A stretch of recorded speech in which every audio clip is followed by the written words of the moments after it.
Bien, alors le corrigé de l'exercice numéro 1 sur la fiche d'exercice sur les tableaux de signes, là. Donc on nous donne une fonction f qui est définie visiblement sur R, hein, de moins l'infini à plus l'infini. On nous donne son tableau de signes.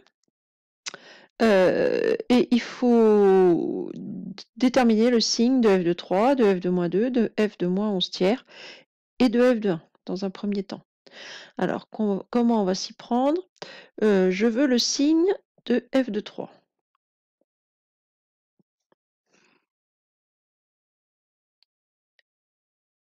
F de 3.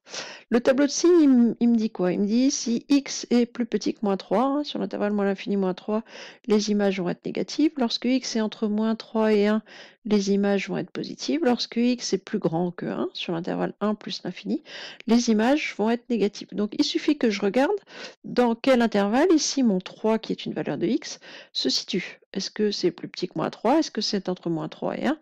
Ou est-ce que c'est plus grand que 1? Bon, bah 3, si je dois le mettre quelque part, il est ici.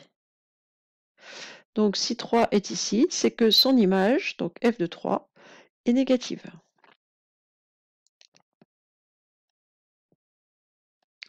F de 3 est un nombre négatif. Bon, maintenant, il faut que je fasse la même chose pour f de moins 2.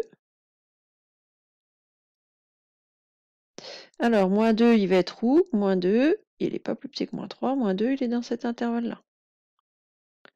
Et donc, dans cet intervalle-là, je sais que les images sont positives. Positives, pardon. Donc, f de moins 2 est un nombre positif. Positif. Ensuite, f de moins 11 tiers. Alors là, c'est un petit peu moins évident parce que moins 11 tiers, on ne sait pas trop combien ça vaut. Moins 11 tiers, vous pouvez toujours demander à la calculatrice. Moins 11 tiers, normalement, elle doit vous dire que ça fait environ, on va écrire là, moins 11 tiers, c'est environ moins 3,66666666666. Il y a une infinité de 6. Alors la calculatrice finit par mettre un 7 parce qu'elle arrondit, mais en réalité, hein, c'est une infinité de 6 qu'on a derrière. Ce qui veut dire que moins 11 tiers, c'est un nombre qui est plus petit que moins 3. Alors moins 3, c'est moins 9 tiers, donc moins 11, c'est encore plus petit, hein, on pouvait s'en douter. Donc moins 11 tiers, il est ici. Ce qui veut dire que son image va être négative. Donc f de moins 11 tiers est négatif.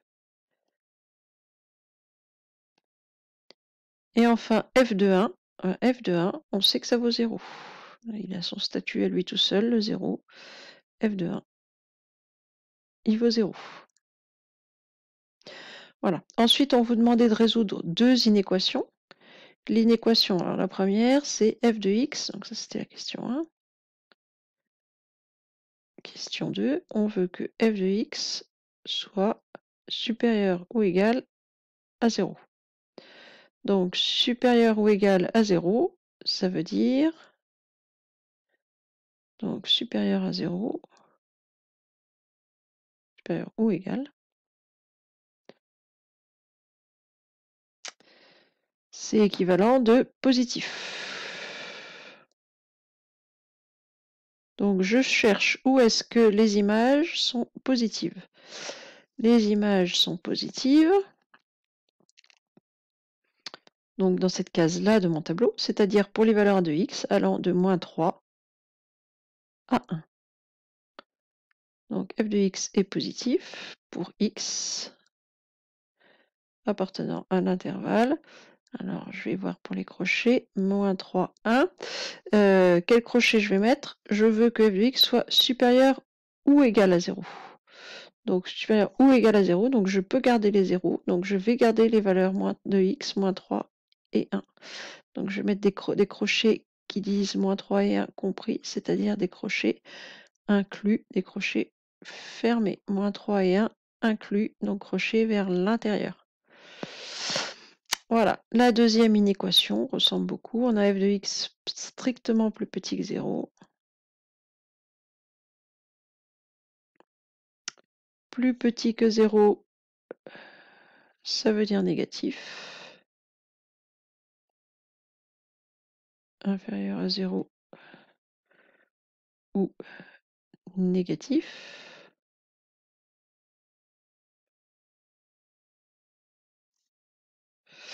Donc on veut que f de x soit négatif. Bah, je sais que c'est pour les valeurs de x plus petites que moins 3 et les valeurs de x plus grandes que 1.